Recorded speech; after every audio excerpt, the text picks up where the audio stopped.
Well, when I got to prison and I started to get acquainted with the other inmates, um, over time I got to meet probably three-quarters of the 900 people there. And I started asking them some questions. Some people started asking questions for me. And they started, when they realized I could speak English and Spanish well, they began to ask me to help them. In the process of helping them, I found out that a lot of them were illiterate. So I decided that the best way for me to spend my time in prison, because there was no way to advance my defense while in prison, and I didn't really like playing card games or watching TV, I began to have some classes. There are actually some classes that are provided in the prison system, but they were so crude and certainly of a type that you will learn nothing. So I began to teach people English and also reading and writing. And I had a third class where I was teaching to write in cursive, because that's a lot more efficient way of writing. After I had my classes going pretty well, one of the friendly guards came to me and said, "Jose, you better stop what you're doing." And I told him why. I mean, I feel that this is beneficial both for the folks and for myself. And he said, "They are recording you every single moment of the day, and if you continue this way, they're going to go to the prosecutor, and she may use some of those tapings to show you as a leader of men, and then you're going to wind up being the top guy in your conspiracy." So, I mean, that's not an easy thing to ignore. So I started to take my classes underground by doing it inside my cell, where I think it's the only place where they don't record. And I continued that for the 4.5 months. One guy that I think was a very nice person, he was charged with having a machine gun. And in the end, when we were in a paddy wagon going back to prison, I asked him, how can you have a machine gun, my friend? It's kind of a dumb thing to do. And not pay taxes. Tax evasion and owning a machine gun. And he said, "Hey, I always pay my taxes, and I don't have a machine gun. I have a semi-automatic AK-47. And I told him, "Well, then why didn't you tell the judge that you don't have a machine gun and that you did pay the taxes?" And he says, "Well, I didn't understand what was going on." I told him, "Well, there was a translator." And he says, "Well, there was so much static in the system because the translator is not translating to one person. The translator is translating to a mic, and they have a little radio system, and the people who do not understand English had some earmuffs and listened to the translator through a closed circuit radio." And he said, "Well, there was too much static. I couldn't understand it." I told him, "Compadre, you're being screwed because you don't understand what was going on. Ask." He didn't want to ask. He did not want to cause any waves.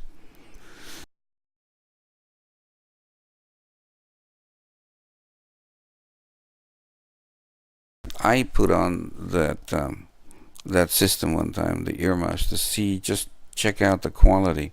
I could not understand what was going on. She may have done a good job. I don't know. But I do know that there was so much static in the unit that I got that I understood nothing. So they're under huge, huge disadvantage. Can you tell us a little bit about how the prison officials dealt with your diabetes while you're in prison? I actually have two problems: diabetes and high blood pressure, and neuropathy, painful diabetic neuropathy. Painful diabetic neuropathy is a disease that comes about because at the beginning, I guess I did not treat my diabetes correctly or promptly. And it happens to be a huge pain on the feet and part of the leg that feels like they are on fire, and also every so often like someone takes a pick and shoves it underneath on the palm of my feet, on the bottom of my feet, and it's excruciatingly painful, especially if it's cold. Now, I went to prison, and for whatever reason, they keep prison at about 50 to 55 degrees, and that is very cold, and it affected my painful diabetic neuropathy in a very bad way. Now, it is considered chronic pain. The medication that I use for chronic pain is methadone. Methadone is a pretty harsh medicine. It is a drug like all other medications, and I was not given my medicine for 4.5 months. So I lived with constant pain for that period of time, and to the point where I couldn't really sleep. It was quite frankly, I would have preferred to have a quick waterboarding than 4.5 months without my chronic pain medication. And the doctor at the prison told me that I was there. If I was there, is because I was a criminal. I, of course, thought that criminals only were those who went to court and were found guilty, which I had not been. So I demanded my medication since I was not guilty because I had not been to court, and I was denied time and again. I had like 6, 7 requests, and each and every one of them were denied. Okay, that was pain, and exacerbating that pain was the huge blood pressure that it caused, this grief. And I had an average of 195/105. If you go to your doctor with those conditions, they will send you to the hospital immediately. Now over there, not only did they not send me to the hospital, they wouldn't even treat it. The medication that they were giving me is the cheapest you can possibly find in generics, which was not working. It never worked. And my blood pressure spiked to over, let's say, 207/109. That is deadly. When I discussed this with my doctor, he told me these people were either trying to break me or literally kill me. And I told him, well, there's a third alternative, turn me into a vegetable, and that would have been even worse. So, yes, I was totally mistreated when I was in prison.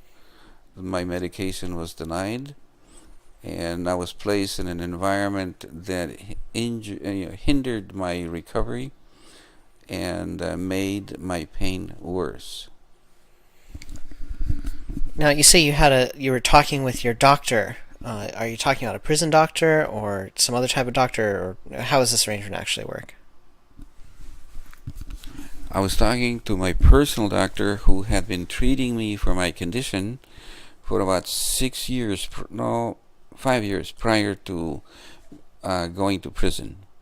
He knew my history, and he knew the treatment that worked and the treatment that did not work. So he, in fact, approached the doctor at the prison and was telling him what I required. The doctor in the prison told my doctor that I was no longer his patient. And I mean, for my personal doctor, he was no longer my personal doctor. I was not the patient of the prison doctor. When my personal doctor asked the prison doctor why he was not treating me correctly, the prison doctor told him because the people here are not choir boys. And that, my dear friends, I think it is unjust as unjust can be.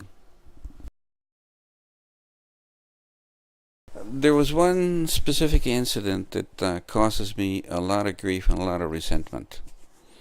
I'd never been chained before, so this was quite new to me. They chained my feet together with a chain that was not long enough to take a full stride. They wrapped the chain around my waist. They put handcuffs around my hands, and then they locked the handcuffs to the chain that was around my waist. So I really could not walk normally. And personally, I cannot walk normally in any event because I'm 60, well, at the time I was 66 years old, but I was beyond retirement age. So I was an old, retired individual. And then with painful neuropathic pain, you just don't feel normal in your feet. You do not walk normal when you have this disease. And we were chained and sent on our way to a paddy wagon where they were taking us to court. And there was one officer who didn't think I was walking fast enough, and he literally pushed me and said, "Come on, old man, move it." And he pushed me in the back, and that threw me totally out of balance. And had another gentleman not been in front of me, I would have gone nose first into the cement. And quite frankly, I had no way of protecting myself because my hands were locked to a chain in my waist. So I landed on this other fellow in front of me, thank goodness, and then I landed on my knees. And then this officer didn't even bother trying to assist me in getting up. The fellow against whom I had hit, I crashed, turned around, and he was the one who helped me up. Well, I keep one thing in mind. At 66 years old, I was a father, a grandfather, and a great-grandfather. So I think that I deserve the courtesy of not being pushed to the point where I lost my balance, where I could have really hurt myself because I was incapacitated to defend myself on account of the handcuffs and the chains. Okay, so I am on my knees. I look up at the officer, and I asked him a very simple question. I told him, "Sir, must you behave as an Australopithecines afarensis?" Now, he had no clue of what I was telling him. However, his buddy looked at the officer and told him, "He just called you a Neanderthal." And I retorted to this man, "Absolutely not. I never intended to call him a Neanderthal." So my fellow inmate picked me up. We were placed in the paddy wagon, and as I was being the safety belt was being placed on me, I told the guards, both guards, I would like you to know for your overall knowledge that Australopithecines afarensis predated Neanderthals by maybe 4 million years. So he didn't quite make it to the level of a Neanderthal. And I think that was quite true. I was in a cell with this was a special cell because it was what they call lockdown. One guy at the recreational area got the hell beat off of him. They locked us all up, and I got locked up with this older black man. Was pretty much on the chubby side, and he slept all day long and all night long, and he snored more than anyone I have ever heard. In fact, I gave him a nickname. I started calling him Leo, for the lion, on account of his snoring. But I was worried about Leo because he was he moved around a lot when he slept, and I could see about 3/4 of his legs outside the bunk. And one time when I think it was the assistant warden came in, I told him, you really have to be careful about Leo. He's going to fall off from the top bunk. You really need to give him a bottom bunk. I mean, he's old enough that he should have a bottom bunk. And he said, all right, great.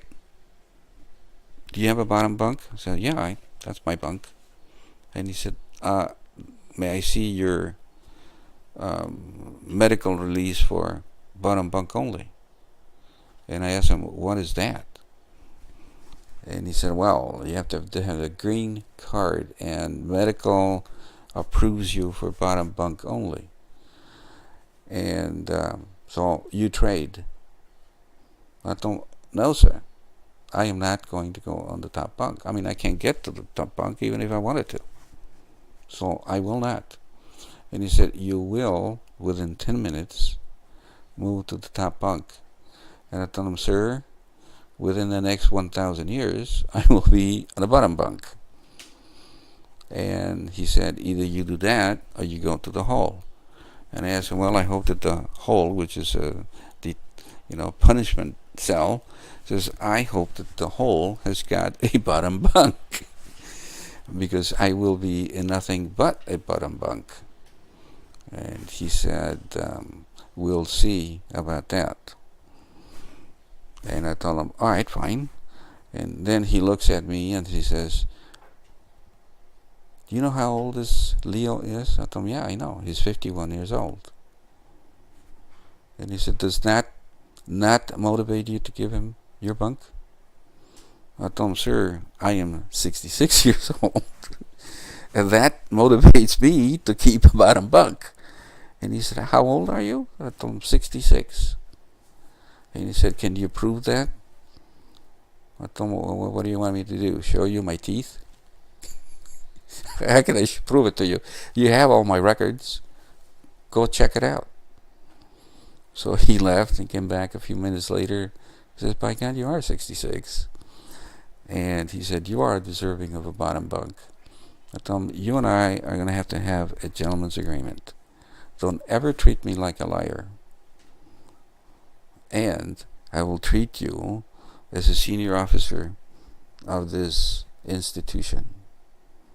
Now, is that a deal? And he said, a gentleman's agreement we have. And he was very nice to me ever since then, but they're incredibly pushy.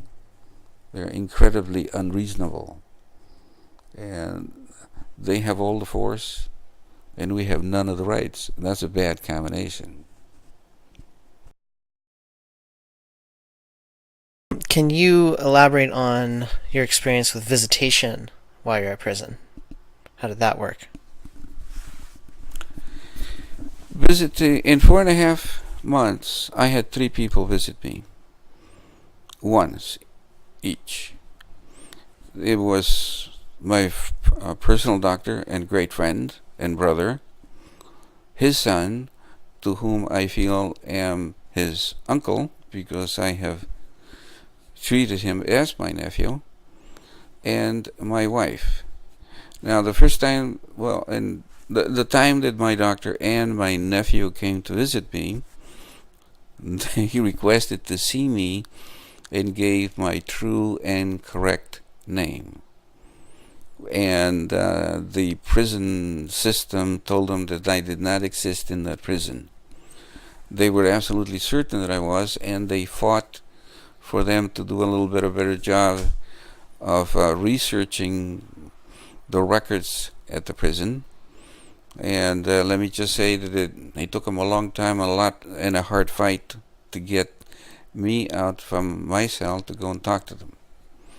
Now, when my wife came, because she lived over 200 miles from the prison, she was deserving of special treatment, in that instead of seeing me for a half hour, she could see me for a full hour.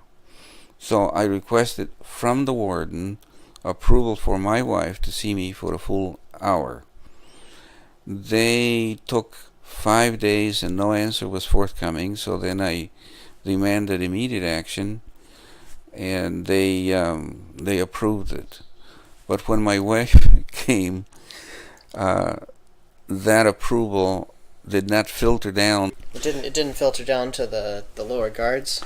Yes, the approval did not filter down to the guards at, they were allowing the family of the inmates to come and visit the inmates. That's what happened. And what happened was that my wife was, because she was demanding the hour and so forth, she actually lost 15 minutes, so we only got to talk for 15 minutes.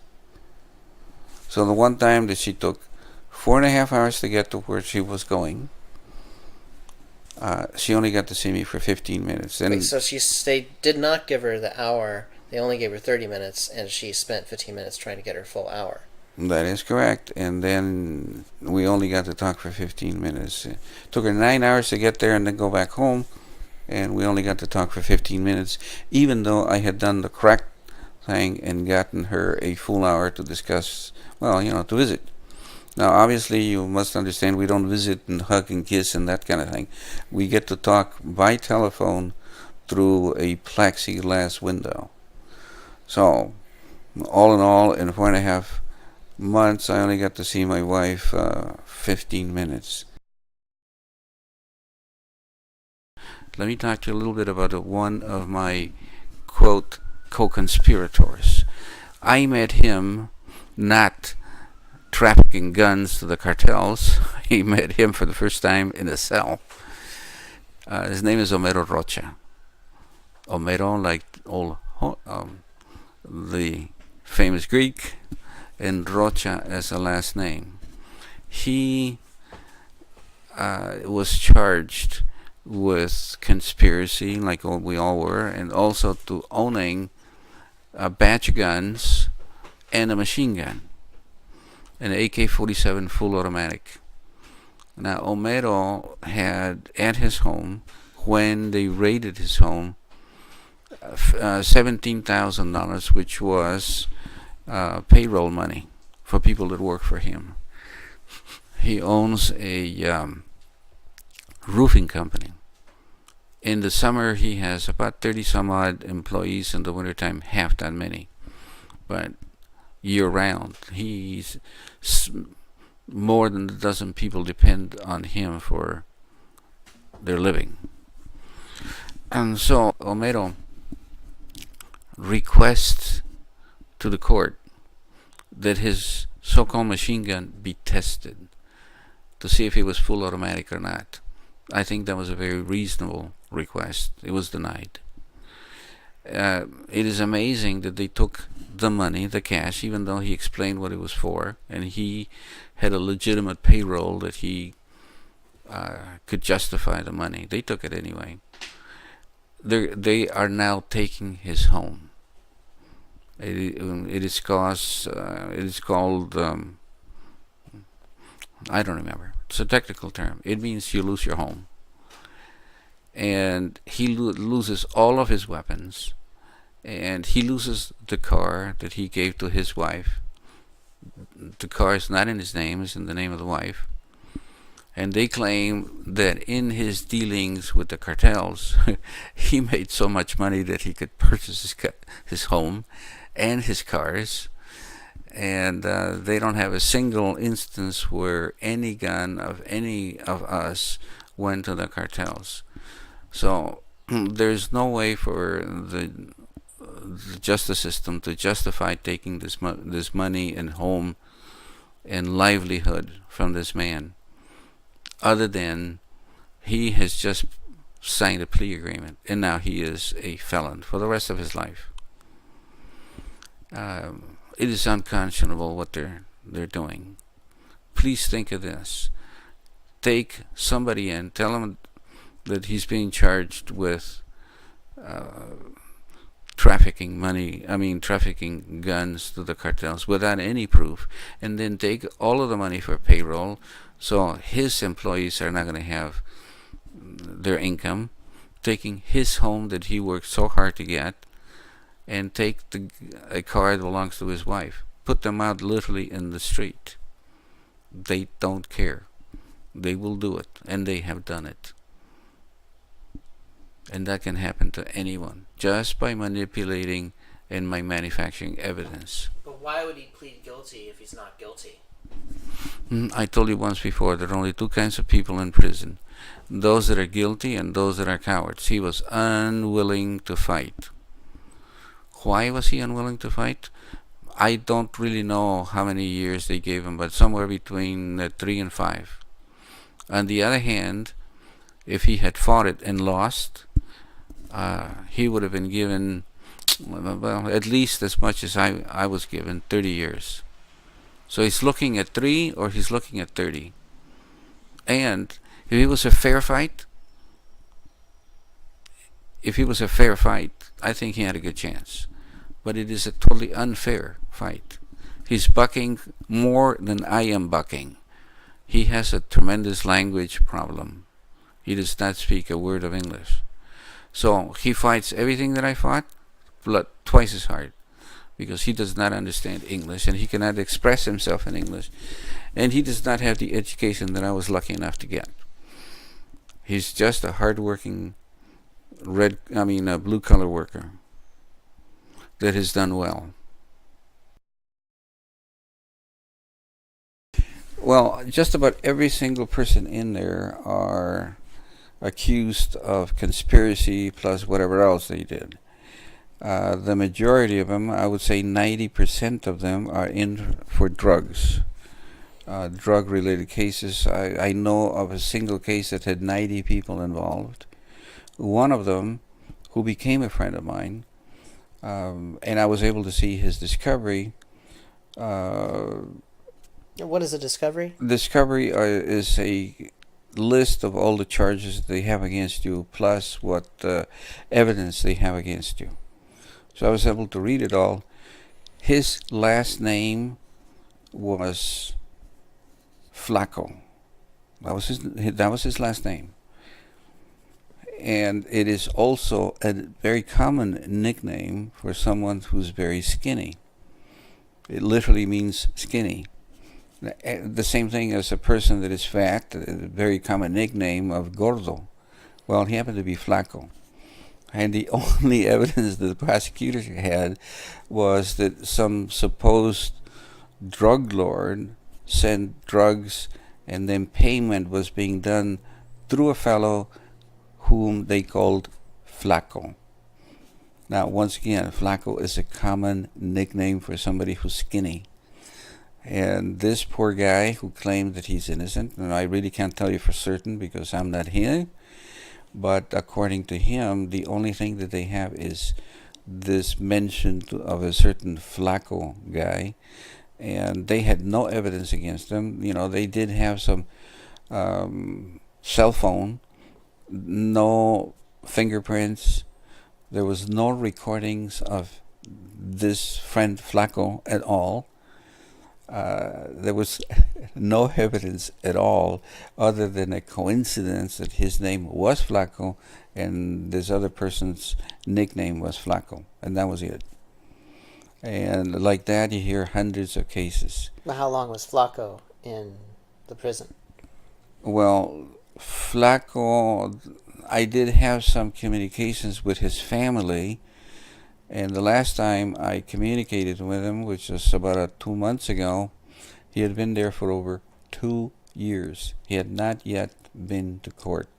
He has not been convicted of anything, right? Has not been convicted of anything. And why is he in jail then? Because of a very simple trick.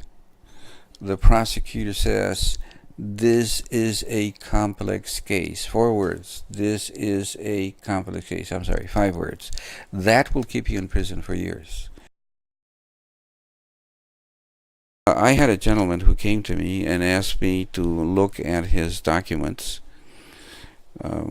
And I did. It was a drug case.